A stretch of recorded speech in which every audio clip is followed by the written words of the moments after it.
الرحمن الرحيم الحمد لله رب العالمين والصلاة والسلام على أنبياء الله جميعا وعلى سيدهم وخاتمهم حبيب إله العالمين أبي القاسم المصطفى محمد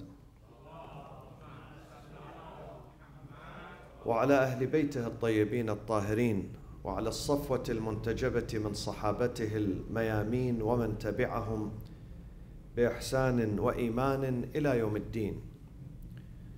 بسم الله الرحمن الرحيم. لا تجعل مع الله إلها آخر فتقعد مذموما مخذولا.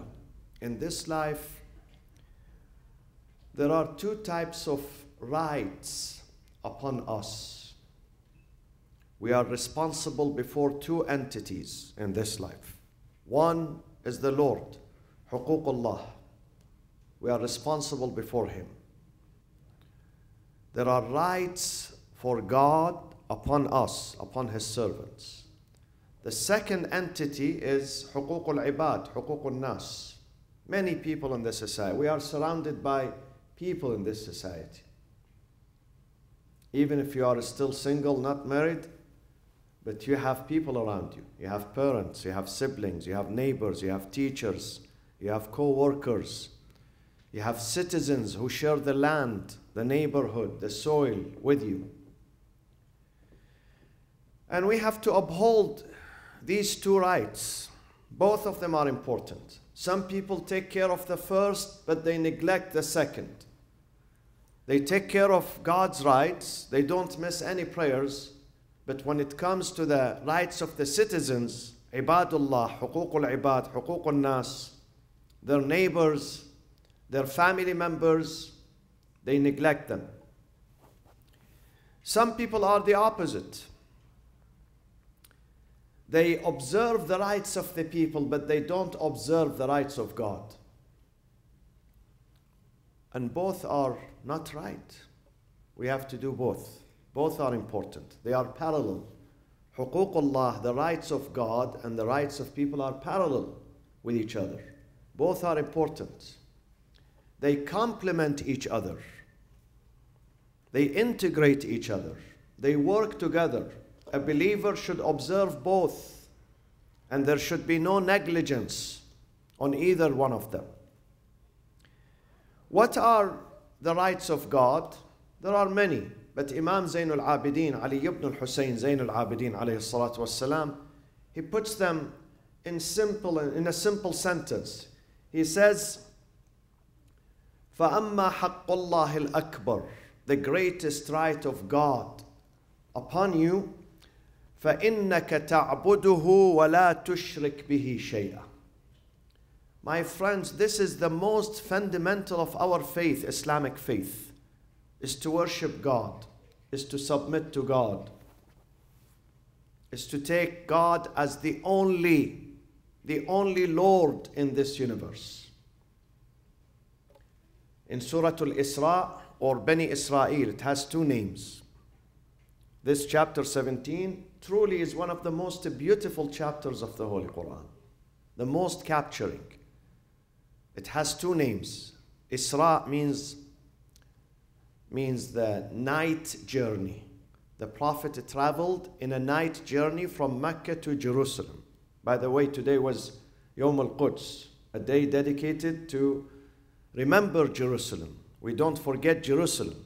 Jerusalem is part and parcel of our faith, not just our past, our future too. So the Prophet traveled from Mecca to Jerusalem, and that journey is Isra.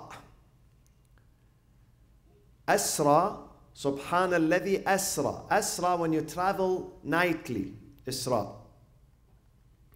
And Safar is the travel during the day. So if you travel during the night, it is Isra. If you travel during the day, it is Safar, traveling.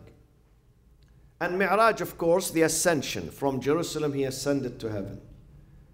And this chapter has another name, which is the children of Israel. وَقَضَيْنَا, because it begins with a powerful statement about the children of Israel. وَقَضَيْنَا, we decreed upon the children of Israel. وَقَضَيْنَا إِلَى بَنِي إِسْرَائِيلَ فِي الْكِتَابِ لَتُفْسِدُنَّ فِي الْأَرْضِ مَرَّتَيْنِ وَلَتَعْلُنَّ عُلُوًّا كَبِيرًا. So in this chapter, God says, لا تجعل مع الله. Do not take with your Lord, another leader, another object of worship. لا تجعل مع الله إلها آخر. If you do this, if you take another Lord with him, فتقعد, you will be مذموما, blameworthy.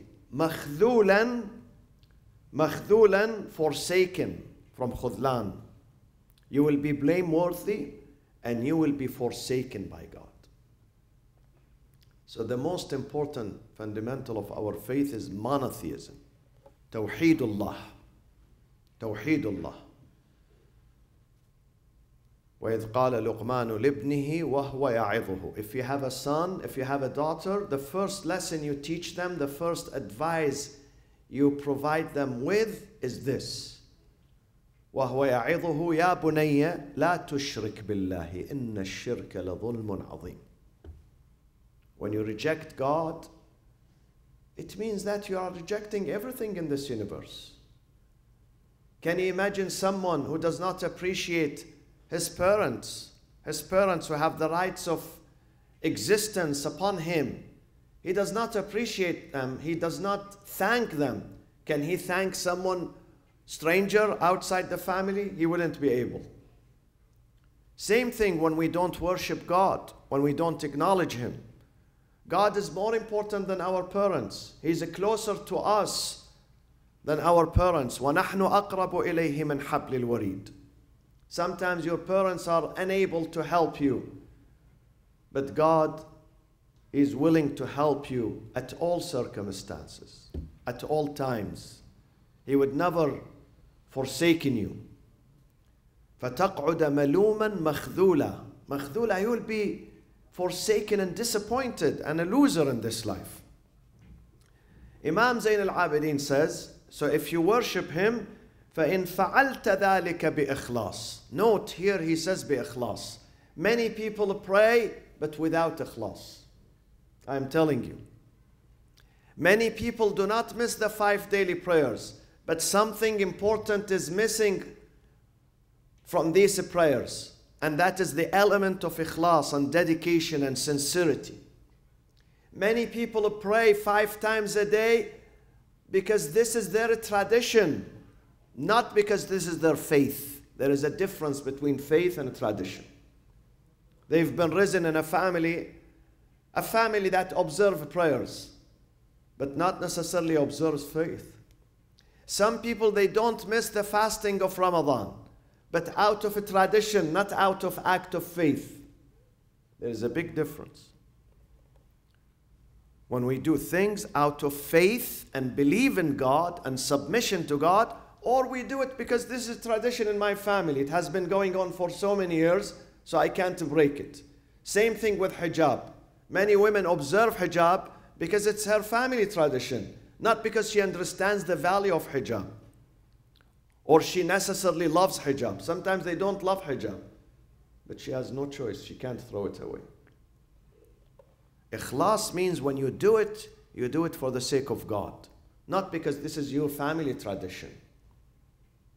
Because this is submission to God, an act of submission to God, out of love, out of respect for your Lord.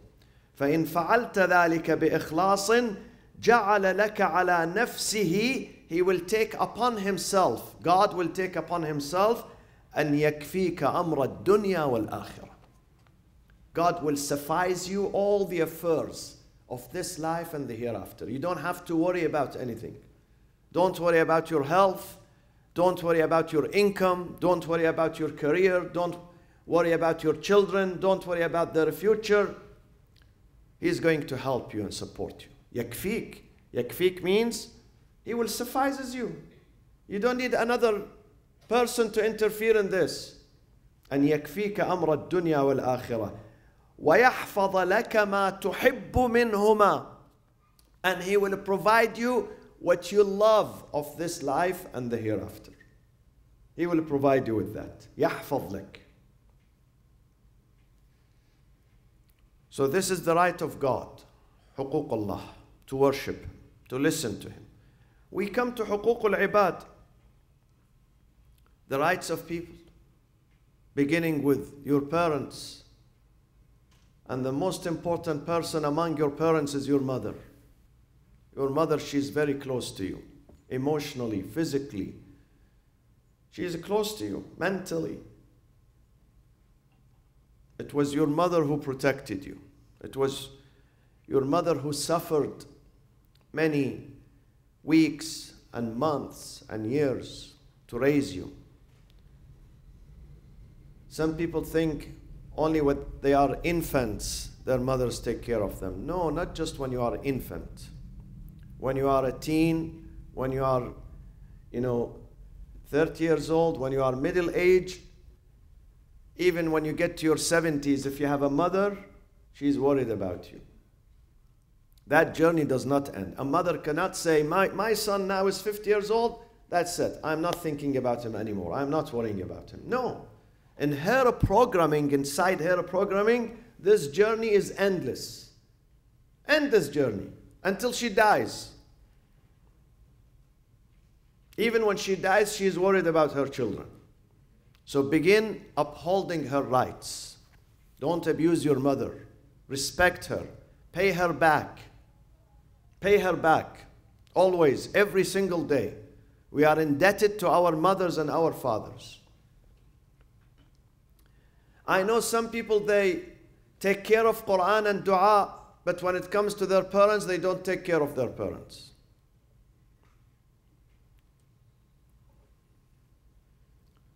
He does not miss the Quran. Quran for him is important. Dua is important, but his parents are not important. That does not work, my friends. If you really want to respect this book says you have to take care of your parents. وَقَضَى رَبُّكَ أَلَّا تَعْبُدُوا إِلَّا إِيَّاهُ وَبِالْوَالِدَيْنِ إِحْسَانًا. There is no meaning, there is no value in reading the Quran and not practicing it. Some people, they don't miss any prayers, but when it comes to their duties towards their parents, they miss them. They miss out on that. Or their families, or their children, or their neighbors. People have rights upon you. The rights of the neighbors, Imam Zayn al-Abidin says, don't annoy your neighbors. Imam Zayn al-Abidin says, if you cook food and the food smells good, take some portion to your neighbors. Maybe they have children. Maybe your neighbors cannot afford that barbecue on July 4th. So at least you can provide them with that food. See how sensitive Islam is with your neighbors? Try to be considerate and thoughtful to all people, not just to your neighbors. To your boss, if you have a boss, if you have a teacher, someone who's teaching you, don't disrespect your teacher. When I was a child, they taught us in Iraq that when the teacher comes into the classroom, you have to stand out of respect, greet him. I came to America, I went to the classroom the first day, nobody stood for me. I was a teacher. They relaxed, they were sitting and putting their shoes on the table, Believe me. I was shocked. Is this how you treat your teacher here? As if there is no teacher in the classroom. They hardly notice that I'm in the classroom.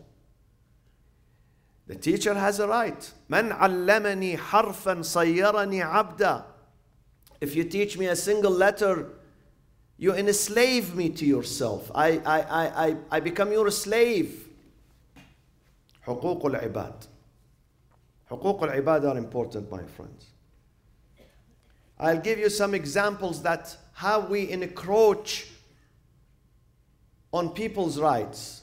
And this is by religious people. This is by observants, people who practice religion. I've seen in some countries that someone works at a department, at a ministry, wizara, and when the time of salat comes, he locks his office for 1 hour and he goes and he prays, and people are standing in line, sometimes in the sun outside. for just a small signature. And this Hajji is standing and doing his prayers. It takes an hour. Allahu Akbar. And people are standing, among them women, children, elderly, people who traveled few miles to come to make it to this ministry. This is encroachment. This salat has no value, believe me. God would reject these prayers. God hates this type of prayers. This is a prayer which is a spiritless, has no spirit, has no etiquette, has no consideration.